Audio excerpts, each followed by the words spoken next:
자, 안녕하십니까? 오늘은 이제 5주차 내용, 시험범의 마지막 내용이라 할 수 있죠. 표준화 시험과 그 다음에 각종 통계에 대한 정보, 그리고 아이템 정보에 관련된 여러 가지 내용을 알아보도록 하겠습니다. 이번 주는 조금 이제 수치적인 정보가 많이 나와서 이제 헷갈릴 수가 있는데요. 한국어로 자세하게 강의를 할 테니까 여러분들 잘 듣고 이해를 해주시기 바랍니다. 네, 그 다음 시작하도록 하겠습니다. 자, 우선은 First Test는 Standardized Test, 표준화 시험에 대한 개념과 거기에 나오는 여러 가지 용어를 이해를 하고요. 두 번째로는 Descriptive Statistics는 기술 통계인데요. 그러니까 교실 내에서 이제 평가를 활용하게 되면 이제 그 평가, 그러니까 학생들에 대한 정보가 모두 수치로 나오는데요. 그 수치를 해석할 수 있어야 됩니다. 그래서 그 수치를 해석하는데 기본적인 정보가 되는 mean이라든가 average라든가 아니면 medium 이제 모드에 대한 그런 개념들을 한번 정리해 보도록 하고요. 그다음 베리언스가 무엇인가, 그리고 스탠다드 디베이션, 표준 편차란 무엇인가, 그리고 여러분 제스코어와 T스코어에 대해서 알아보는 시간을 이렇게 가져보도록 하겠습니다. 그다음에 세 번째에서는요, 아이템 인다이시스에서 아이템 문항과 관련된 여러 가지 수치적인 정보를 아는 게 중요하겠죠. 즉 아이템 디피컬티, 아이템 디스크리미네이션, 그 다음에 디스트릭터 에피시언시, 즉 오답 보기 효율, 이 세 가지 정보에 초점을 맞춰서 하도록 하고요. 그 다음에 마지막으로는 IRT에 대해서 아이템 리스폰스 티어리 해서 문항 반응 이론에 대해서 잠깐 살펴보는 시간을 가지도록 하겠습니다. 자, 기본적으로 이 세 가지 여기에서 배우는 내용들은 모두 스탠더다이즈 테스트를 이해하는 데 다 필요한 정보들입니다. 그래서 어떤 표준화 시험에 대해서 이해는 필요한 정보를 오늘 이번 주에 강의하도록 할 테니까 여러분 잘 들어주시고, 예, 잘 들어주시고 이해해 주시기 바랍니다. 자, 맨 처음에 나온 게 스탠더다이즈 테스트입니다. 첫 번째는 컴피팅 컨셉트. 그 스탠더다이즈 테스트는 기본적인 개념을 여기서 적어놔야 되는데요. 적어져 있는데요. 제가 강의 시간에 설명한 드린 내용을 복습하는 개념으로서 다시 한번 말씀드리도록 하겠습니다. 이 부분 여러분 잘 이해를 해 주시기 바랍니다. 자, 우선 스탠다드, 맨 처음에 스탠다드라고 것이 나옵니다. 자, 스탠다드라는 것은 가령 예를 들어보면 학교에 대학교에 들어가기 위해서 이런 점수가 필요해 할 때 그 점수 자체를 말할 때 우리가 스탠다드라고 얘기를 할 수 있겠죠. 자, 영어 토플 점수 600점이 필요하다. 그러니까 제가 대학원 다닐 때 어떤 과정에서는 영어 토플 점수 600점을 필요로 했단 말이죠. 이제 그렇게 해가지고 그런 어떤 기준을 명시해 둡니다. 그러니까 그런 것들 우리가 흔히 보면 스탠다드라고 얘기를 할 수가 있겠죠. 그래서 this refers to a level or the performance required or experienced. 그런 것들이 이제 스탠다드라고 얘기할 수 있겠고요. 이제 스탠다드 세팅이라고 한다는 것은 뭐냐면은 컷 스코어를 결정하는 과정이다라고 얘기를 하는데요. 그러니까 총체적으로 봤을 때 어떤 스코어링 루브릭 같은 것을 보면은 여러분 이게 6 스코어링 루브릭이다 하면 각각의 각 점수에 맞는 해당 그 해당 컨디션을 적죠. 1점이면 이런 수준이어야 된다. 2점이면 이런 수준이어야 된다. 3점이면 이런 수준이어야 된다. 그러면서 각각의 레벨에 맞는 어떤 점수를 결정하는 그런 과정들, 그런 것들이 모두 우리가 스탠다드 세팅이라고 얘기를 할 수 있겠죠. 가령 예를 들어서 이제 1점부터 0점부터 6점 척도 체제는 그럼 모두 그러니까 7점 스코어링 척도 체제로 이렇게 되어 있는데요. 그 안에 이제 컷 스코어를 우리가 나누려면은 모두 6개의 컷 스코어를 나눠야 되죠. 그러니까 예를 들어서 0점과 1점 사이에 바운더리에 해당되는 거, 1점과 2점 사이에, 그다음 2점과 3점 사이, 3점과 4점 사이, 4점과 5점 사이, 5점과 6점 사이, 이렇게 각각 각 스코어링 단계에 대해서 이렇게 결정하는 그 점수를 우리가 이제 컷 스코어라고 얘기를 하고요. 그 컷 스코어에 맞춰서 이 컷 스코어는 해당되는, 그러니까 5점 척도 체제에서는 이러한 단계를 필요한다. 이런 학생들의 수행 정도가 필요하다 한다라고 하고, 그렇게 기술하는 과정, 그리고 그렇게 어떻게 해야 이 점수를 결정할 것인가, 그런 모든 과정을 서술한 것이 우리가 스탠다드 세팅이라고 얘기하면 되겠습니다. 보통 시험에서 보면요, 이제 패스 앤 페일 같은 거로 이제 나누는 그런 어떤 교과목이 있을 것입니다. 이게 어느 정도 선까지 우리가 페일로 볼 것이고 어느 정도 선까지를 우리가 페일로 볼 것인가, 그 점수 자체를 결정하는 것은 예를 들어서 80점이다. 그럼 이것은 컷스코어죠. 80점을 기준해서 페일과 패스가 결정된다라고 하면 이제 그 예식 자체가 이제 80점이 이제 컷스코어라고 한다면, 자, 그 점수를 80점이라는 의미가 무엇인가? 그래서 80점 이상을 봤을 때 이런 것을 할 수가 있고, 80점 밑에서는 이런 것을 할 수가 없다라고 하는 그런 퍼포먼스에 대한 상세한 기준들을 적고 결정하는 과정이 우리가 스탠다드 세팅이라고 할 수가 있는 것이죠. 네, 컷 스코어에 대해서는 우리가 얘기를 드렸고요. 이제 컷 스코어를 맨 마지막에 보면 컷 스코어 decision may refer to absolute or relative standard라고 얘기할 수 있는데요. 그러니까 컷 스코어를 우리가 구분을 할 때 우리가 절대 평가 상황에서는, 그러니까 이게 80점 이상은 패스, 80점 이하는 페일, 이렇게 우리가 얘기할 수가 있겠죠. 이게 80점이 이게 컷 스코어인데, 근데 만약에 상대평가일 경우에는 예를 들어서 전체 인원의 20%만을 우리가 A를 준다. 그 이하는 우리가 뭐 B를 준다. 이렇게 했을 때 그 A를 줬을 때 그 20%라고 하는 그 상대적인 기준을 나눈 거 있죠. 이런 것들을 우리가 간단히 하면 컷스코어라고 얘기할 수 있겠죠. 그 기준 자체가. 그러니까 약간 이제 보는 게 조금 다르다고 할 수 있겠습니다. 그 다음에 스탠더다이즈 스코어라고 한다는 것은 이것이 일종의 표준 점수인데요. 이거는 우리가 로 스코어를 우리가 판단을 그대로 하기가 어려운 경우가 많이 있어요. 그러니까 두 집단 사이에 어떤 점수를 우리가 잘 이렇게 가늠해 볼 수 있도록 만든 그런 점수 체제를 이렇게 스탠더다이즈 테스트라고 얘기를 할 수 있는데요. 그러니까 예를 들어 보면은 자 로스코어 85점과 70점을 받았다고 합시다. 이제 두 그룹에서 각각의 동일한 학습자가 그러니까 난 이렇게 말하면 안 되겠다. 그러니까 두 그룹 있죠. A와 B 그룹에서의 두 그룹에서 C라고 하는 학습자가 A 그룹에서는 70점을 받고 B 그룹에서는 85점을 받았단 말이죠. 근데 그랬을 때, 자, 우리가 보통 생각하기 쉬운 게 85점을 맞은 것이 훨씬 더 점수를 잘 맞지 않았겠느냐, 이렇게 생각할 수 있겠지만, 그러나 이때 이 두 그룹 간의 비교는 이렇게 우리가 일방적으로 단언하기가 굉장히 어렵다는 거죠. 왜냐하면은 A그룹 같은 경우에 100점 만점에 70점이고, B그룹 같은 경우에는 만약에 그러니까 90점 만점에 뭐 80점이다. 이렇게 우리가 세결을 한다면은 여기 좀 잘못됐나요? 어쨌든 간에 그 만점 체제가 도대체 우리가 좀 다른 기준에 대해서 될 수 있단 말이죠. 그러니까 A그룹에서 우리가 90점 만점에 70점이고 B그룹 같은 경우는 150점 만점에 80점이다. 이런 식으로 되어 있을 때는 사실 150점에서 80점 맞은 사람보다는 90점 만점에 70점을 맞은 사람이 더 훨씬 잘하는 게 아니겠습니까? 이렇게 원전수만 가지고 비교했을 때는 좀 사실 무리한 우리가 쉽게 두 그룹을 쉽게 비교할 수 없는 문제점이 생긴다는 것이죠. 그래서 이러한 문제점을 해결하기 위해서 그 그룹에서 그 학생이 처한 위치를 점수화해서 그 점수를 가지고 비교하게 된다면 그래도 이렇게 동등한 비교가 가능하지 않겠느냐. 그런 상태에서 나온 게 우리가 스탠다다이즈 스코어라고 얘기할 수 있겠습니다. 표준 점수라고 얘기할 수 있겠죠. 그래서 이런 로 점수, 원 점수를요. 그쵸? 원 점수에다가 그 원 점수만 가지고는 우리가 점수를 제대로 비교할 수 없기 때문에 그 테스터 테이커가 그 집단에서 얼마만큼의 점수 위치가 되는지 그 위치를 환산해서 매린 점수가 우리가 스탠더다이즈 스코어라고 얘기할 수가 있겠습니다. 여기에 대한 것은 더 자세한 건 나중에 추후에 더 말씀을 드리도록 하고요. 그래서 이런 스탠다다이즈드 테스트라고 한다는 것은 결국 이와 같이 스탠다드가 되어 있고 스탠다드 세팅을 통해서 또한 컷스코어를 이용해서 이렇게 어떤 굉장히 어떤 명료한 스탠다드를 이렇게 가지고 있다고 한다면은 그런 체제를 해서 이렇게 운용되는 시험이 우리가 스탠다다이즈드 테스트 표준화 시험이라고 얘기할 수가 있겠습니다. 그러니까 스탠다드이즈 테스트는요 어떤 기준 목표점을 가지고 있고요. 근데 그런 목표점이 어떤 한 단일 일개의 어떤 학교에서만 쓰인 것이 아니고 그런 목표점이 어떤 전 커리큘럼 과정을 통해서 혹은 전 교육 과정을 통해서 쓸 수 있다라고 한다면은 그리고 그런 것들을 우리가 스탠다드이즈 테스트라고 얘기할 수가 있는 것이죠. 그러니까 예를 들어서요, 이제 우리가 좀 SAT 같은 시험을 우리가 예를 들 수 있는데 미국의 SAT 같은 경우에 SAT는 굉장히 어떤 그 SAT 시험 결과로 미국 대학생들의 대학에 대한 얼마만큼 그 진학 여부가 가능될 수 있는 한국의 어떤 수능 시험이라고 보시면 되겠죠. 그런데 이 SAT 점수는 모든 고등학교에서 그렇죠? 미국의 모든 고등학교에서 어떤 주에 상관없이 같은 절차에 의해서 같은 점수 척도 체제에 의해서 그렇게 어떤 같은 완전히 어떤 통일화된 어떤 체제에 의해서 시험을 본단 말이죠. 어떤 주에 속하든 캘리포니아 주에 있던 텍사스 주에 있던 그리고 사립고등학교든 국공립고등학교든 어쨌든 간에 똑같은 체제의 어떤 똑같은 척도를 가지고 시험을 본단 말이죠. 그리고 그 시험 점수의 해석도 마찬가지로 모든 어떤 학교에 상관없이 그 해석도 동일하다는 거죠.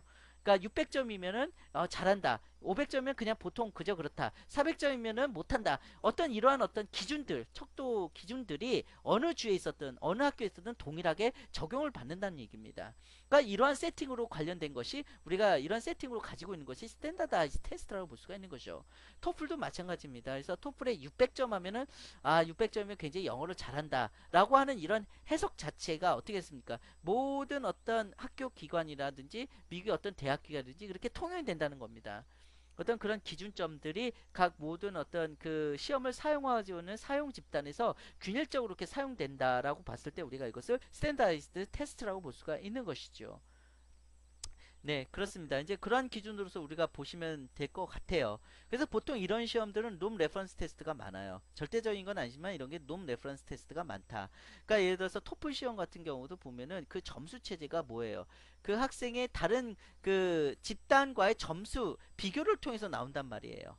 그쵸? 그래서 아무리 해당 학생이 본 시험에서 잘 봤다 하더라도 그 잘 본 게 다른 그 테스트과 비교해서 잘 봐야지 점수가 높은 것이지, 다 쉬운 시험이야. 근데 다른 사람은 굉장히 잘 봤는데 나만 조금 잘 봤다. 그 정도 해가지고 점수가 잘 나올 수가 없다는 것이죠.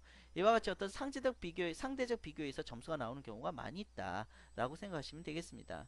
그리고 이런 시험들은 굉장히 어떤 그 굉장히 그 크리티컬한 시험이기 때문에, 예를 들어서 토플 시험 하나 잘못 보면은 미국 대학에 유학을 제대로 갈 수가 없단 말이죠. 수능 시험 잘못 보면 대학을 제대로 갈 수가 없다는 얘기입니다. 그러면 이렇게 굉장히 어떤 학생들의 목숨줄을 이렇게 끌고 있는 그런 시험들, 굉장히 중요한 시험이잖아요. 그러니까 고부담 시험이라고 얘기하는데, 이런 고부담 시험이니까 훨씬 더 시험을 굉장히 잘 만들어야 되겠죠. 그러다 보니 리서처라든지 아니면 이렇게 평가 관계자들, 어떤 그런 프로페셔널들이 모여서 이 시험을 밸리더트를 높이기 위해서 굉장히 많은 노력을 한다는 것이죠. 그렇죠? 그래서 그 시험을 예비 출제도 해보고 다시 그 본 시험 출제를 위해서 예비 시험 출제도 해보고 거기서 문제가 되는 문항들은 다시 제끼기도 하고, 수많은 검토 과정을 통해서 이러한 절차를 통해서 이런 시험 문제가 만들어진다는 것입니다. 그래서 이런 표준화 시험들은 굉장히 아주 타이트한 그러한 표준 절차, 그러니까 시험 출제 과정을 거치게 된다라고 보시면 되겠습니다. 그래서 주로 이런 시험들은 멀티플 초이스 포맷을 가지고 있어요. 왜냐하면 아무래도 대규모적으로 치르는 시험들이 많기 때문에 어떤 좀 채점이 용이한 사지선다형 문항들을 많이 가지고 있지만 그것이 절대적인 기준이 되는 것은 아닙니다. 어떤 시험에 따라서는 이런 에세이 타입의 문항이 나올 수도 있겠죠. 네, 그런 것들을 우리가 조금 생각을 해보시면 되겠습니다. 자, 스탠다다이즈드 테스트의 어떤 장점이랄까? 이것은 이미 만들어진 시험을 만약에 교실에서 쓰게 된다. 교실에서 이 스탠다다이즈드 테스트를 쓰게 된다면 하나의 장점이 뭐냐면은, 굉장히 이거는 권위를 인정받는 시험을 쓰이기 때문에 학생들이 기꺼이 이 시험에 대해서 인정을 해요. 그래서 이 시험을 만약에 교실 시험 상황 가운데 쓴다라고 하면 학생들이 이 시험이 왜 쓰는가에 대해서 충분히 납득이 됩니다. 왜냐하면 그 시험이 자체로 갖고 있는 어떤 권위적인 측면 때문에 그렇다는 것이죠. 그런데 이 시험을 만약 교실 내에서 쓰게 되면 단점은 또 뭐가 있을까? 이게 스탠다다이즈 테스트라는 게 하나의 표준화된 시험이라는 게 어떤 그 집단 특수적인 것을 고려하지 않고 전반적인 것을 아우르는 시험이기 때문에 어떤 특수한 교실 상황에서는 이것이 적절하지 않는 경우가 있을 수가 있어요. 그래서 그런 것들이 좀 문제가 될 수 있다라고 하는 정도만 이제 생각해 주시면 되겠습니다. 그래서 스탠다이즈 테스트는 제가 말씀드린 대로 굉장히 격렬한, 굉장히 타이트한 그 교실 평가 과정을 거치게 된다. 출제 과정을 거치게 된다는 것이죠. 그러니까 그 수능 시험을 보더라도요, 수능 시험 한 문항을 만들기 위해서는 굉장히 격렬한 논의 과정을 거쳐요. 그러니까 가만히 생각해 보면 이제 그 수능 시험 볼 때 지금 10월 달이나 11월, 12월 달 되면 몇몇 교수님들이 없어져요. 사라져 버리죠. 그거는 그 일종의, 왜냐하면은 이게 평가원에서 그런 사람들을 연락을 취해 가지고 제발 이제 출제 주입사 연락을 한단 말이죠. 그럼 그런 그분들이 어떤 한 장소에, 감옥 같은 장소에 묶여져 가지고 거의 한 달 동안, 예, 거의 감옥 생활을 하게 됩니다. 그러면서 이제 문항을 출제하게 되는데, 그러면 그 많은 수많은 영어 교육 전문가들이 영어 시험을 만드는 데 있어서 굉장히 격렬한 논의를 같이 하게 됩니다. 그쵸? 격렬한 논의 과정을 거쳐서 시험 문항을 만들기, 1차로 만들게 되면 그것 자체로 이제 그냥 나오는 게 아니라 또 영어 선생님들을 또 불러들여요. 그래서 일선 학교 영어 선생님들 불러들여서 그 문항 자체에 대해서 피드백을 주게 됩니다. 실제로 문항을 한번 풀어보고 수험자처럼 문항을 풀어봐 가지고 어떤 이 문항의 문제점이 무엇인가라고 피드백을 계속 제시를 해요. 그럼 그 피드백을 계속 반영을 해야 되는 거죠. 문항 출제 과정에서 반영을 하고, 그러면 이 문항이 또 문제가 있겠구나. 그래서 리비전 프로세스를 거쳐서 또 2차 문항이 만들어지고, 그럼 2차 문항을 만들면 또 그걸로 끝나는 게 아니라 또 불러요. 영어 선생님들을 또 불러가지고, 학교 일선 영어 선생님 또 불러서 또 그걸 검토를 하게 됩니다. 그래서 그런 아주 격렬한 과정을 거쳐서 이 문항들이 나온다는 것이죠. 그래서 이러한 어떤 그 표준화 시험이라는 것 자체가 굉장히 이러한 과정을 거치게 된다라는 것을 여러분들이 조금 이해를 하셔야 될 것 같습니다. 네, 그래서 이런 표준화 시험 같은 경우는 이런 표준 점수를 가지고 우리가 얘기를 한다. 많은 경우에 이렇게 얘기를 한다는 것이죠. 네, 그런 건 이제 뒤에 좀 자세히 나올 것이고요. 자, 이런 표준화 시험 같은 거는 노멀 어썸션을 가정한다. 요 지금 보이고 있는 표 있죠? 이게 이제 스탠다드 테스트의 베이직 어썸션이라고 얘기할 수 있는데 이것을 우리가 쉽게 해석해 보면은 자, y축을 우리가 프리퀀시로 보고 x축을 우리가 이것을 스코어라고 본다고 한다면은 이것의 우리가 원리는 무엇이냐? 즉 그냥 이제 중간 점수의 애들이 굉장히 프리퀀시가 많은 거고요. 예를 들어서 양극단은 굉장히 적은 겁니다. 이 말은 뭐냐면 굉장히 잘하는 애나 굉장히 못하는 애들은 그러니까 소수가 되는 거고 중간 단계 애들이 굉장히 많아지게 된다라고 한다는 것이죠. 그렇죠? 그러니까 우리가 일상적인 어떤 저 상식적으로 봤을 때도요. 극단적으로 잘하거나 극단적으로 못하는 애는 굉장히 소수다. 결국 그저 그런 애들이 굉장히 대다수를 차지한다라고 하는 그런 개념을 생각해 보시면 될 것 같습니다. 그렇죠? 네, 그런 이런 커브들을 바탕으로 우리가 이제 스탠다다이즈 테스트를 만들어내는 거다라고 생각을 하시면 되겠습니다. 그러니까 우리가 시험을 예를 들어서 1000명의 학생, 10만 명의 학생들을 대상으로 해서 우리 어떤 시험을 치르면은 정말 이와 같은 곡선이 만들어져요. 이와 가까운 곡선이 만들어진다는 거죠. 즉 무엇이냐? 아주 잘하는 애와 못하는 애들 양극단에 딱 넣고 결국 그저 그런 50점, 100점 만점에서 50점, 60점 그런 능력치를 가진 애들이 대다수를 이루게 된다는 겁니다. 예, 그런 개념이 들어가 있는 거예요. 그래서 그러한 어떤 개념들을 일종의 그런 개념들을 수치한 것이 스탠다다이즈드 스코어라고 얘기를 한다는 것이죠. 그러니까 내가 굉장히 잘해, 굉장히 잘한다. 그러면은 오른쪽 끝단에 위치하겠죠. 그쵸? 오른쪽 끝단에 위치하면 결국 나는 평균으로부터 굉장히 멀리 떨어져 있는 거죠. 굉장히 잘하게 했을 땐. 그 멀리 떨어진 그 차이가 점수로 나타나지는 것이 바로 우리가 스탠더다이즈 스코어라고 생각하시면 되겠습니다. 네, 그런 개념이고요. 그러나 이와 같이 이런 완벽한 대칭형의 어떤 노멀 커브는 실제 상황에서는 보기가 굉장히 어렵다는 것이죠. 어쨌든 간에 뭐 이론적으로 봤을 때 이러한 노멀 어썸션을 가정을 해서 이런 스탠다드 테스트가 출제가 되고 점수화 된다라고 하는 것을 생각해 두시면 되겠습니다. 자, 그러면 이렇게 그 표준화 시험을 만드는 그렇게 개발하는 과정은 어떻게 되느냐? 간단합니다. 맨 처음에 우선적으로 가장 그 시험의 목적을 우선은 결정을 해야 돼요. 그러니까 시험의 목적, 그럼 내가 이 시험에 무엇을 출제할 것인가? 그쵸? 이 시험을 보는 목적이 무엇인가? 그것이 우선적으로 선행돼야 되고요. 두 번 단계로는 뭐냐면 그래서 테스트 스페시피케이션을 만들어야 됩니다. 시험 목적을 만들면 거기에 따라서 시험 그 테스트 스펙을 만들어야 되고요. 그 테스트 스펙의 위기가 세 번째는 뭐냐면 각각의 문항 아이템들이나 문항 태스크들을 만들고 디자인하고 그 다음에 또 선택을 하고 그 다음에 그것을 배열을 하게 됩니다.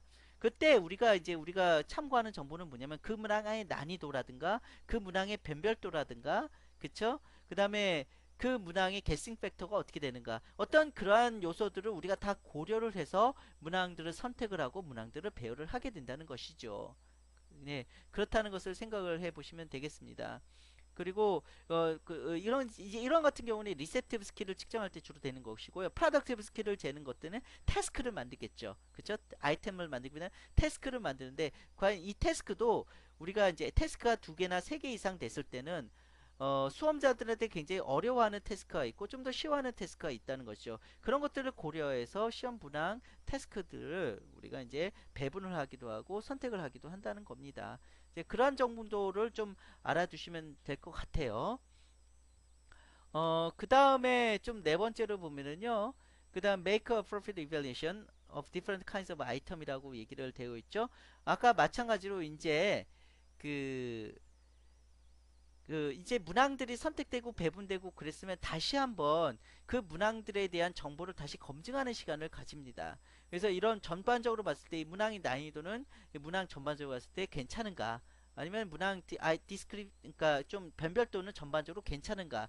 그렇게 해서 전반적으로 이제 보는 순서가 되는 거죠. 너무 어려운 아이템의 문항만 선택이 됐다거나 너무 쉬운 문항만 선택이 됐다거나 너무 변별도가 떨어지는 문항만 선택됐다는가 그랬을 때는 이제 전반적으로 몇 개 문항을 고치고 다시 집어넣는 그런 역할을 과정을 수행을 할 것 같습니다. 그다음 다섯 번째로 단계에서는요.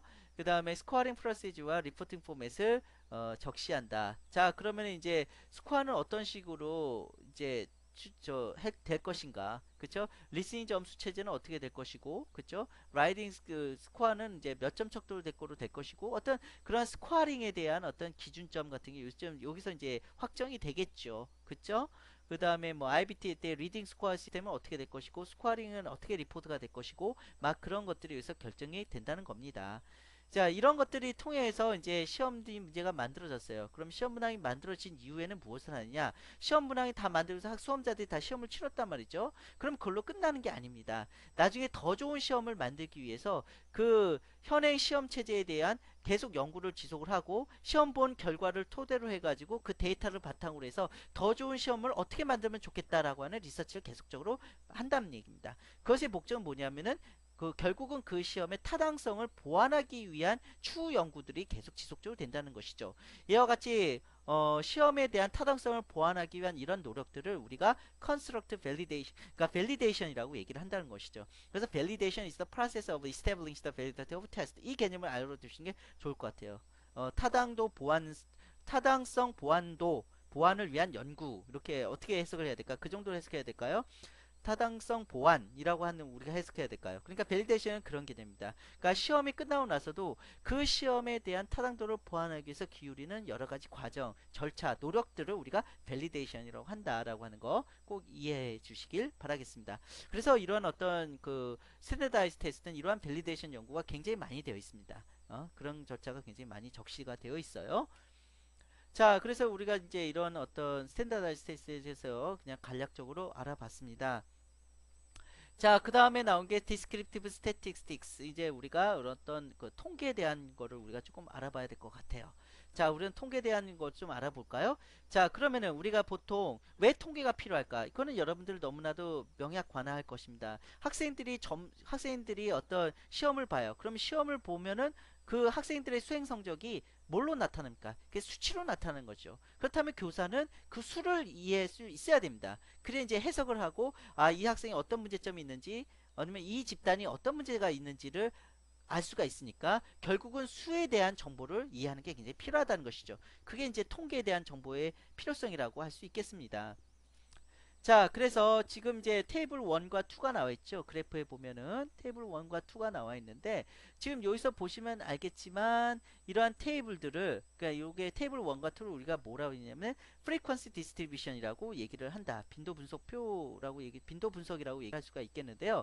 지금 보시면 알겠지만요. 학생들의 원점 점수 시험을 치르게 되면 학생들의 원점수가 나옵니다. 그쵸? 그럼 원점수를 그 각 스코어대에 대해서 그 학생이 그 스코어 때에 얼마만큼 많이 학생들이 있는가 그렇게 보는 거죠. 그래서 지금 40점대는 지금 1명, 37점대는 1명, 36점대는 2명 이렇게 우리가 보여주는 거죠. 이것이 우리가 스코어링, 그러니까 이것이 프리퀀시 디스트리뷰션이라고 볼 수가 있겠습니다.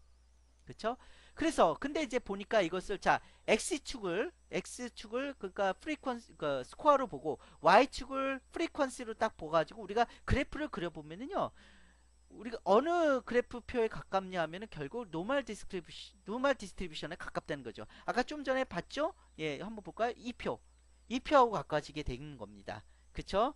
이게 사람 숫자가 그러니까 테스트 테이커 숫자가 많으면 많을수록 점점 더 이 표를 향해서 이런 모습의 표를 취하게 돼요. 그쵸? 네, 다시 뒤쪽 넘어가서 자 그렇다면은 자 그러면 인터브리팅 그래프 그러니까 그래프를 해석하는 거 한번 보도록 합시다. 왼쪽에 있고 오른쪽 것이 있어요. 자 우리가 노멀 디스트리뷰션이 우리가 보통은 우리가 이론적으로 노멀 디스트리뷰션을 지향한다고 얘기했지만 현실적으로 봤을 때 완벽한 대칭형의 노멀 디스트리뷰션이 나오기가 힘들어요. 그러니까 어느 한쪽이 더 예를 들어서 이제 이 피크가 왼쪽으로 향하는 경우가 있고 오른쪽으로 향하는 경우가 있습니다. 자 왼쪽으로 보면요. 왼쪽 그래프에 보면은 이 피크가 어느 쪽에 위치하고 있어요. 자 오른쪽에 위치하고 있죠. 자 오른쪽에 위치하고 있으니까 그리고 그 꼬리를 보세요. 왼쪽의 꼬리가 굉장히 길죠. 그쵸? 그래서 우리가 이런 왼쪽의 꼬리를 바탕으로 해서 이것을 네거티브 스큐드 커브라고 얘기를 합니다. 그러니까 이거 꼬리를 봤을 때 네거티브 쪽으로 이루어져 있다. 그러니까 왼쪽으로 이루어졌으면 네거티브, 오른쪽으로 꼬리가 있으면 포지티브로 보시면 되겠습니다. 그래서 왼쪽으로 꼬리가 길게 늘어져 있기 때문에 이걸 우리가 네거티브 스큐드 커브라고 하는 거죠. 왼쪽을. 오른쪽은 포지티브 쪽으로 그 꼬리가 기울어져 있으니까 우리가 포지티브 스큐드 커브라고 얘기를 하고 있습니다. 자, 그러면 자, 왼쪽 표를 우리가 해석해보면 어떤 해석을 할 수 있을까요? 딱 보시면 알겠죠? 아, 잘하는 애들이 굉장히 다수인 경우에 왼쪽 그래프가 나오는 거고요. 오른쪽 그래프 같은 경우는 못하는 애들이 다수를 있을 때 오른쪽 그래프 표가 나오게 되는 거죠. 그쵸?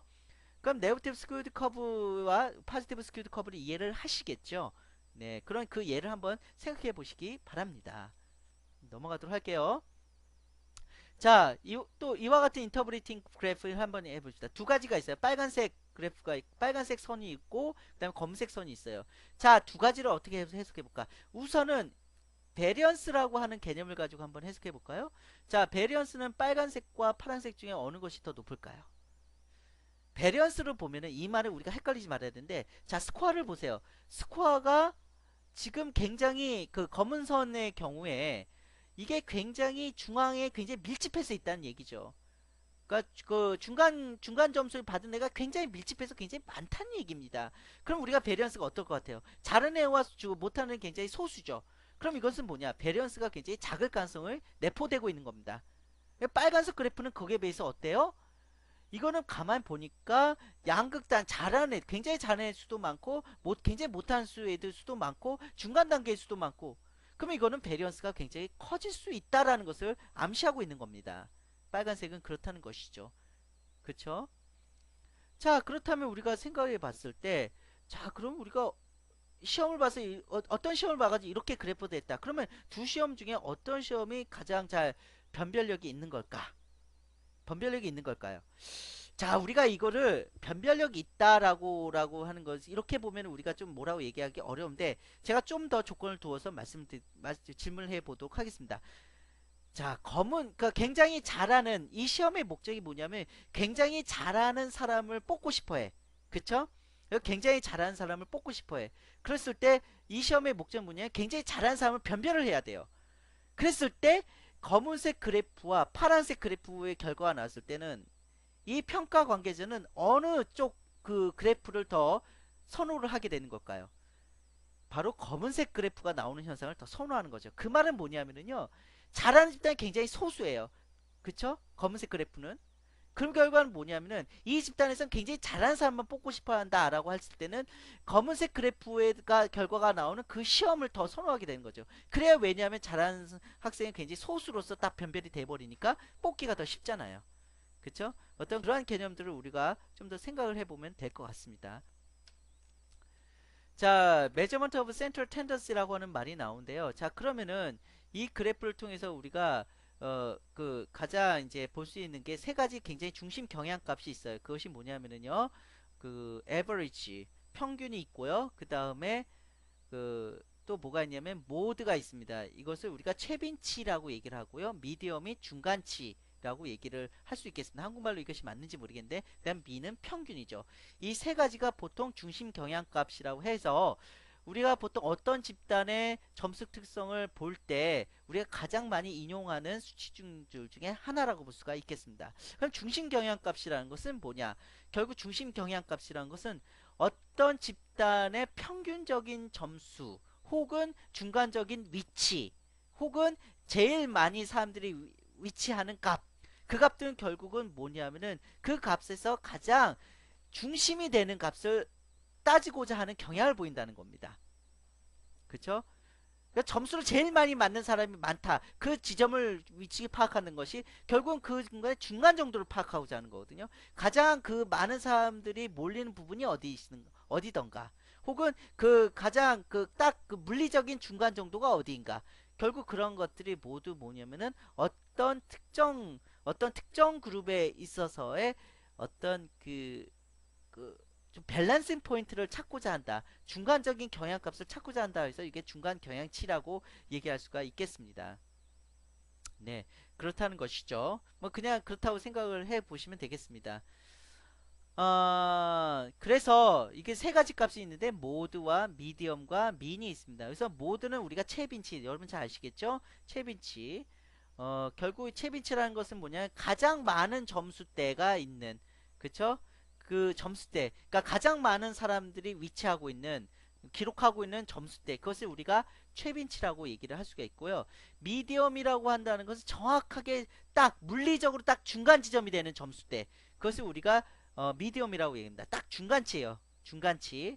그 다음에 민이라고 하는 것은 뭐냐면은 수학적인 수치적인 어떤 밸런싱 포인트, 딱 균형증이 되는 위치, 그것을 우리가 평균이라고 얘기를 합니다. 그래서 이 세 가지에 대해서 각각의 우리가 이해를 하셔야 될 것 같고요. 자, 그러면은 이제 decide the mode from the table. 테이블 1. 자, 테이블 왼쪽의 것을 테이블 1이라 본다면은요. 그 다음에 오른쪽에 있는 것을 테이블 2라고 한번 봅시다. 자, 테이블 1을 한번 볼까요? 자, 테이블 1에서 이것의 모드는, 테이블 1의 모드는 빨간색, 파란색, 검은색 라인 중에서 어떤 것이 모드를 의미하는 걸까요? 자, 그렇다면은 이것은 빨간색이 모드가 되겠죠.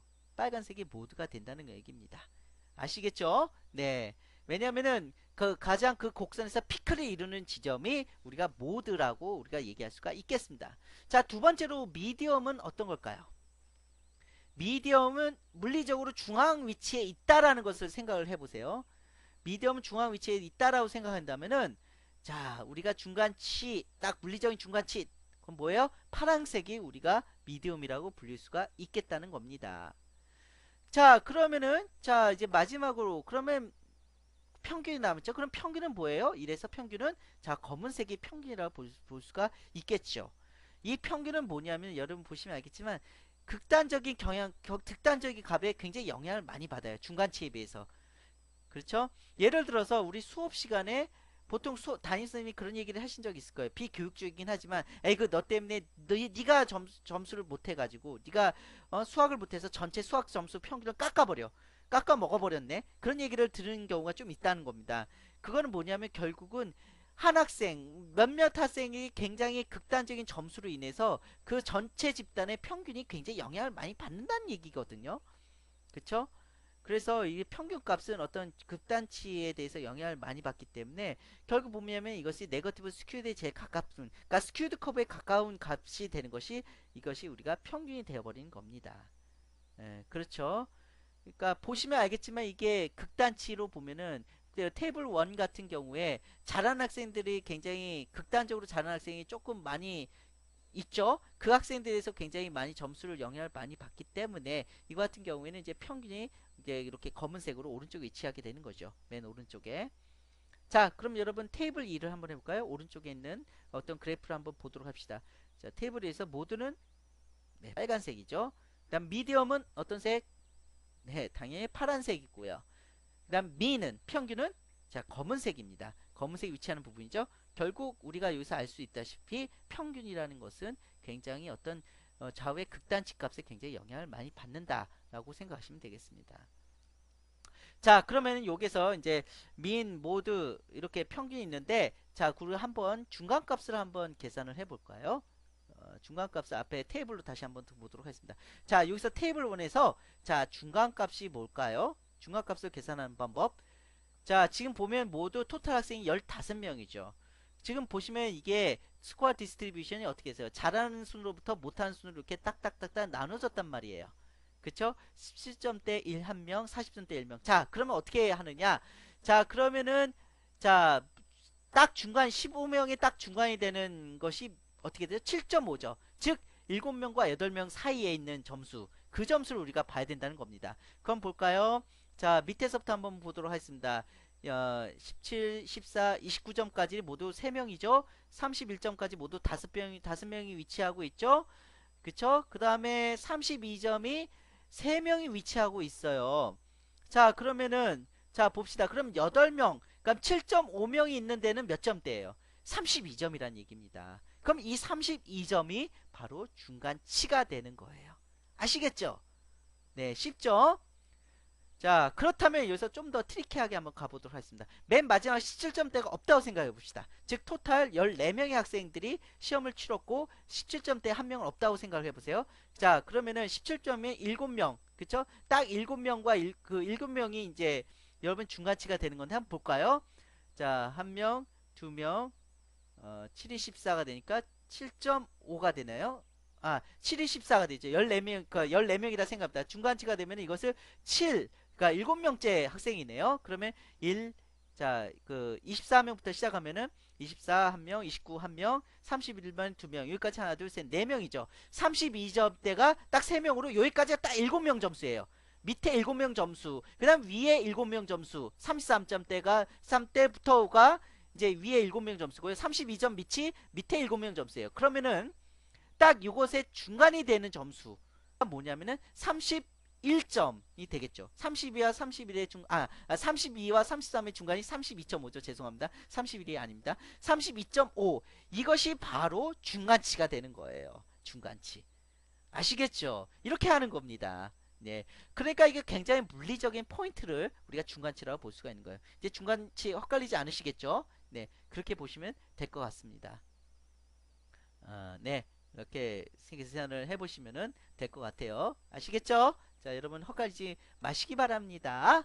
네.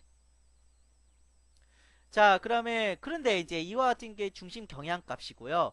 그래서 그 집단의 가장 많은 그러니까 최빈치, 중간값, 평균값 이런 것들은 그 집단에서 가장 많은 다수를 차지하는 지점이 어느 점인가? 그것이 이제 대부분 보면 중간 측정에서 형성되기 때문에 중심 경향값이라 얘기하는데, 자, 이런 거 외에 뭐가 있냐면 어떤 그 집단에 대해서 얼마만큼 그 집단이 분산되어 있는가 그 정도로 알려주는 수치가 몇 가지가 있습니다. 맨 처음에 나온 게 이제 범위죠. 레인지라고 할 수 있겠죠. 레인지를 구하는 공식은 간단하죠. 가장 잘하는 애부터 가장 못하는 애를 빼주면 돼요. 그 점수대를 빼주면 그것이 레인지라고 볼 수가 있겠습니다. 뭐 이거는 너무 쉬우니까 넘어가고요. 그 다음에 나온 게 베리언스예요. 베리언스는 여러분이 직접 계산을 하셨죠? 네. 베리언스라는 것은 어떤 그 집단의 어떤 베리어빌리티, 얼마만큼 퍼져 있는가를 보는 겁니다. 그러니까 산술적인 의미로는 그 평균주의에 둘러싸고 있는 어떤 점수들의 평균적인 스퀘어드 디비에이션이라고 할 수 있는 거죠. 네. 그래서 보면은 이제 분산이라는 것은 전체 각각의 어떤 점수에서 평균 점수를 각각 다 빼주고 그걸 빼준 거를 다 제곱을 해줘요. 그러면 그 다음에 그 제곱한 값을 모두 총 더해가지고 그 더한 값을 n-1 그쵸? 사례 수에다가 마이너스 1을 한 걸로 이것을 나눠주면 그것이 분산이 됩니다. 이 시그마라는 것은 여러분 수학적인 개념 배웠죠? 수학 시간에. 그러니까 모두 더해준다는 거예요. 그 사례에서. 그쵸? 이것이 이제 분산값이고요. 그 다음에 스탠다드 디비에이션, 이게 베리언스가 스퀘어드 된 거기 때문에요. 이거에다가 루트를 띄워준다는 거죠. 루트. 그쵸? 스퀘어 루트를 해주면은 이것이 이제 우리가 스탠다드 디비에이션이라고 얘기할 수 있겠습니다. 그래서 이것은 뭐냐면 averaged absolute deviation of a score around the mean. 그러니까 평균주의 점수의 어떤 절대적인 점수의 어떤 디스턴스라 보면 되겠죠. 그때 어떤 한 집단에서 수학 점수가 나왔다. 그 수학 점수에서의 평균 거리, 떨어져 있는 평균 거리가 절대 평균 거리가 어떻게 되느냐? 그 집단에서 모든 학생들의 성적을 고려해 보건데 그 집단에서의 그 수학 점수상에서 그 집단에서의 평균 거리가 어떻게 되느냐? 예, 그것이 개념으로 보시면 되겠습니다. 그것이 스탠다드 디비에이션이라고 할 수 있는 것이죠. 만약 스탠다드 디비에이션이 제로라는 얘기는 무엇일까요? 그 집단은 완벽하게 예, 뭐 분산 정도가 없다는 얘기죠. 모든 사람들이 같은 점수를 받았다는 얘기가 되겠습니다. 그쵸? 그러니까 분산 정도가 굉장히 크면 클수록 스탠다드 디비에이션 값은 굉장히 커지게 된다 라고 한다는 것을 잊지 말아 주시기 바라고요. 자, 그러면은 이제 스탠다드 디비에이션 구하는 공식, 이거 여러분 직접 계산을 해보셨으니까 아시리라고 생각이 됩니다. 직접 한번 구해보세요. 제가 여기서는 답변을 드리지 않겠습니다. 자, 그래서 이제 스탠다드 스코어가 바로 이러한 과정 절차를 통해서 나오는 건데요. 자, 결국 스탠다드 디비에이션 요 커브를 해서 본다는 걸 잘 이해를 하시고 그 다음 걸 한번 넘어가도록 해요. 스탠다드 스코어가 이제 제 스코어라는 개념이 나온다. 이 개념이 나오는데 이것은 뭐냐면은 결국 이제 여러분들 현재 보고자 하는 점수 있죠? 그 점수대가 로 스코어를 각 그 집단의 평균 점수로 빼줘요. 빼준 다음에 그것을 그러니까 이런 스탠다드 디비에이션으로 나눠주게 된다는 것이죠.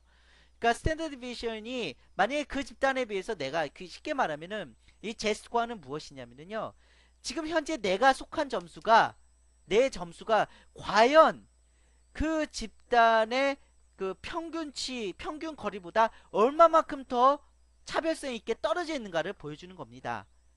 그러니까 예를 들어서 1을 이상 넘게 되면은 내 점수가 현재 그 집단의 평균적으로 떨어진 디스턴스보다 훨씬 더 많이 떨어져 있다란 얘기예요. 그러니까 그것은 내가 되게 잘할 수 있거나 아니면 되게 못할 수 있거나 둘 중에 하나를 나타낸다는 것이죠. 만약에 플러스면 나는 잘하는 거고 마이너스면 되게 못하는 거죠. 그쵸? 그러니까 예를 들어서 진짜 내가 속한 점수가 다른 학생들과 비교를 통해서 보니까 다른 학생 비교를 통해서 나온 그러니까 평균 떨어진 거리, 평균 거리보다 내가 평균에서 떨어진 거리가 훨씬 더 크다라고 얘기를 한다면은 그게 더 플러스적으로 크다라고 얘기를 한다면 나는 다른 학생보다 월등히 잘할 가능성이 크다는 얘기예요. 그렇죠? 그러면 분명히 제 스코어가 높게 나오겠죠. 그렇죠? 그래서 제 스코어가 만약에 이 플러스 1.5, 2 이상 된다고 얘기하면 뭐냐면은 결국 나는 굉장히 잘하는 거예요. 왜냐하면 다른 집단 간의 평균 거리보다 훨씬 더 떨어져서 잘하는 거예요. 거리 점수가 들어가 있으니까. 근데 마이너스 2, 마이너스 3 된다, 제 스코어가. 그럼 난 되게 못하는 거예요. 그쵸? 왜냐하면은 다른 사람 평균 거리보다 훨씬 더 그 이상으로 더 떨어지게 된 거니까 못하는 쪽으로 더 떨어지게 된 거니까 굉장히 못하는 겁니다. 이제 그것이 우리가 봤을 때 제스코어라고 얘기할 수가 있다는 것이죠. 네. 자, 그래서 제스코어의 평균은 보통 우리가 지로가 되고요. 결국 제스코어 베리언스는 항상 1이 된다라고 얘기를 하면 되는 거죠. 그래서 이것을 T스코어는 여기다 플러스 50을 해주면 10 곱하기 제 플러스 50에서 100점 체제처럼 보이게 해주는 것이 T스코어입니다. 예. 제스코어의 개념은 여러분 아시겠죠? 제스코어의 공식은 그러니까 내가 지금 만약에 60점을 받았고 평균이 만약에 50점이다. 그쵸? 평균이 50점인데 그러면 스탠다드 디베이션이 그럼 몇 점이냐? 스탠다드 디베이션이 만약에 5다. 그럼 여러분 제 스코어는 얼마가 되는 거예요? 그쵸? 내가 지금 그 평균이 50점인데 내가 지금 60점을 맞았어. 그러면 60에서 50을 빼면 얼마죠? 10이죠. 근데 스탠다드 디베이션이 5다. 그러면 어떻게 되는 거예요? 그러면 스탠다드 디베이션 5라면은 10을 5로 나눠주면 어떻게 되는 거죠? 2가 되는 거예요. 그쵸? 맞죠? 스탠다드 디비전이 5다 그러면은 그랬을 때 봤을 때 우리는 그러면 결국은 2가 되는 거죠. 그러면 제 스코어는 우리가 2점이 되는 거예요. 그러면은 잘한 거라고 볼 수가 있는 거죠. 그죠? 자, 이와 같이 우리가 이제 이걸 생각하시면 되겠습니다. 그런 식으로 생각하시면 되겠고요. 만약에 근데 내가 스탠다드 스코어가 현재 스코어가 점수가 만약에 그 55점이에요. 근데 평균이 50점입니다. 근데 스탠다드 디비에이션이 예를 들어서 10이다. 그러면 어떻게 되는 거예요? 그럼 나는 그 남들만큼의 평균 수준 안에 들어가 있는 거예요. 떨어져 있는 거리가. 그러니까 그렇게 월등하게 잘한다고는 월등하게 못한 게 아니에요. 그런 경우에 우리가 0.5가 되는 거겠죠. 그쵸? Z 스코어가. 네, 그런 식으로 우리가 보면은 되겠습니다. 네, 뭐 그런 식으로 우리가 좀 생각해 보면 될 것 같고요. 네. 자, 문항 난이도를 한번 좀 보도록 하겠습니다. 문항 난이도라는 것은 여러분 각 문항마다 그 학생들이 각 문항에 대한 시험을 치르면 그 문항에 대한 정보가 나오겠죠. 이를테면은 20명 학생 중에서 그 문항에 대해서 13학생이 그 문항을 맞겠다. 그러면 그것은 간단하게 말해서 13을 20으로 나눠주면 돼요. 그러면 이게 65%다. 이것이 이제 문항 아이템. 그러니까 이것이 문항 난이도 정보가 되겠죠. 이건 쉬우니까 넘어가도록 하겠습니다. 아이템 텍스프레션 이건 문항 변별도라고 얘기를 할 수 있겠죠. 가장 쉽게 구하는 공식 뭐냐면은요. 그러니까 문항 변별도라는 것은 가장 잘하는 학생과 가장 못하는 학생 사람들을 얼마나 잘 변별해 주느냐. 그러니까 잘하는 집단과 못하는 집단을 잘 변별해 줄 수 있는 정도가 바로 문항 변별도라고 할 수 있겠는데요. 문항 변별도는 완벽한 문항 변별도는 무엇이 되겠어요? 1이고요. 문항 변별도가 없으면 아예 0이 됩니다. 근데 마이너스 수치가 나올 수 있어요. 그건 뭘 의미하는 걸까요? 다른 문항에서 그러니까 다른 문항에서는 잘 맞는 애들이 그 문항에서는 오히려 못하는 집단보다 더 점수를 낮게 받았다는 얘기예요. 그러면 그 문항은 문제가 있겠죠. 네, 그렇게 보시면 되겠습니다. 그러니까 공식은 자 하이그룹 그 문항에서 잘하는 집단이 그 그룹을 맞은 확률 얼마나 맞느냐 그러니까 맞은 수에다가 그 문항에 대해서 그 못한 학생이 그 문항을 맞는 수를 빼면 돼요. 빼고 그거를 그 두 집단 간에 비교한 거를 2분의 1로 나눈 거를 나눠주면 됩니다. 야, 이렇게 말로 설명하니까 조금 약간 복잡한데요. 예를 들면은 이거 한번 아이템 디스크리미네이션 예를 한번 들어볼까요? 자, 어떤 아이템 넘버 23이 있어요. 자, 23에 대해서 잘하는 집단 10명이 그 집단에서 그러니까 7명이 그 문항을 맞았고, 3명이 틀렸단 말이죠. 그럼 못하는 집단이 2명을 두 명이 그 문항을 맞았고, 8명이 틀렸다. 그러면 공식으로 봤을 때, 자, 7-2가 되죠. 분자는 7-2. 잘하는 그 문항을 맞은, 그 문항을 맞은, 잘한 학생의 그룹의 수와 그 문항을 맞은 못한 학생 그룹의 수를 지금 빼주면 되겠죠. 7-2를 뭘로 나누냐. 지금 보면은 모두 탑 10과 바름 10이 있죠. 결국 이제 모두 총 20명, 이 20명 중에서 탑 10과 바름 10이니까 이것을 지금 10명이 되는 거겠죠. 2분의 1 하면 그걸 나누면 0.5가 되겠습니다. 그냥 괜찮은 정도의 아이템 디스크리미네이션이다 볼 수가 있겠죠. 네. 자, 그렇습니다. 뭐 그렇게 우리가 공식을 하면 되겠고요. 네, 이럴 때 이제 만약에 이런 경우가 있어요. High Ability Students가 10명이고 Low Ability Students가 10명이다. 그 다음에 중간 단계 학생이 10명이다 했을 때는 그런 경우에는요. 중간 단계 학생을 좀 빼시고 편의적으로 잘하는 학생과 못한 학생들만 초점을 맞춰서 우리 아이템 디스크리미네이션을 측정하면 될 것 같습니다. 오답 보기 효율도는 뭐냐면은 과연 이 오답이 얼마만큼 잘 못하는 학생들을 꿰어낼 수 있는가, 그것이 오답 보기 효율이라고 보면 되겠습니다. 그래서 각 문항마다 보면 A, B, C, D, E 이렇게 됐죠. 오답이 각각 있으면 그 오답에 맞춰서 학생들이 어떤 그 오답을 선택한 수가 나올 거예요. 그쵸?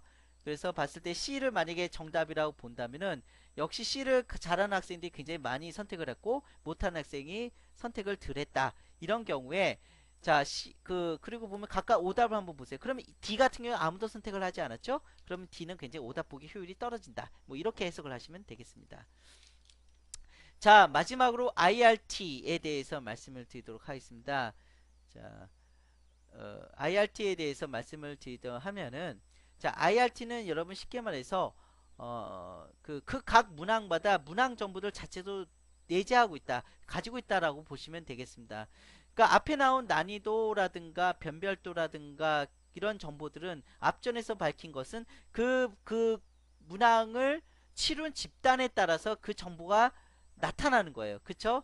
만약에 A 집단에서의 아이템 변별도와 아이템 난이도가 결국 B 집단에서 그와 똑같은 아이템 난이도와 변별도 나오리라는 보장이 없어요. 왜냐면 각 그룹에 따라서 그 문항 정보가 달라지기 때문에 그렇습니다. 아이템 리스판스 시오리는 그런 것이 아니고 한 문항에 대해서 수십만 명, 수천만 명이 그 문항에 대해서 치룬다면 그 문항에 대해서 굉장히 안정적인 정보가 제시가 될 수 있는 것이죠. 그렇죠? 그래서 그런 각 문항은 각각의 어떤 문항 난이도와 문항 변별도를 가지고 있다. 어떤 그런 수천 수만의 수험자를 통해서 나온 결과를 토대로 그 문항이 각각 고유의 아이템 디스크리미네이션과 아이템 디피컬티를 가지고 있다라고 얘기를 하는 겁니다. 그래서 이런 아이템 디스크리미네이션은 그러니까 이런 아이템들을 가지고 있고 이런 아이템들은 아이템 리스판스 커브라고 하는 아이템 그쵸? 그 아이템 캐릭터리스틱 커브라고 하는 것들을 가지고 있습니다. 그러니까 문항 정보 곡선을 가지고 있어요. 그래서 이런 문항 정보 곡선을 우리가 볼 필요가 있다라고 한다는 것입니다. 결국 결론적으로는 IRT라는 게 아이템은 자체적으로 굉장히 그 아이템의 수천 수만의 어떤 수험자들이 그 아이템의 치료 결과를 바탕으로 해서 아이템 디피컬티라든지 아이템 디스크리미네이션 정보가 나오기 때문에 그 아이템 문항 정보는 굉장히 뭐랄까 안정적이라 볼 수 있는 거죠. 어떤 한 집단에 위해서 나타난 점수가 아니고 어떤 굉장히 어떤 수많은 수험자들이 이미 그 문항을 치러서 난 정보를 바탕으로 한 거기 때문에 그 아이템 자체적으로 낸 정보는 굉장히 안정적이다 볼 수가 있다는 겁니다. 아이템 리스판스 시오리는 그런 아이템이 전반적으로 그것을 가지고 있다. 아이템 정보가 내재되어 있다는 것이고요. 그럼 아이템 캐릭터리스틱 커브를 가지고 있다라고 보시면 될 것 같습니다. 그렇죠. 그래서 아이템 정보는 각 문항에 대한 아이템 정보는 어떤 굉장히 그 문항을 치룬 수많은 어떤 테스트 테이커의 결과를 토대로 해서 이루어진 거기 때문에 굉장히 거기에 나온 문항점은 안정적이다. 그런 얘기고요. 따라서 그런 아이템 인포메이션, 아이템 정보는 어떤 특정 집단에 대해서 영향을 받을 수가 없다. 우선 기본적으로 이렇게 아이템 인포메이션이 딱 이렇게 결정이 되면 그 아이템 인포메이션은 결코 특정 집단에 대해서 영향을 받지 않는다. 그런 얘기입니다. 네, 그렇고요.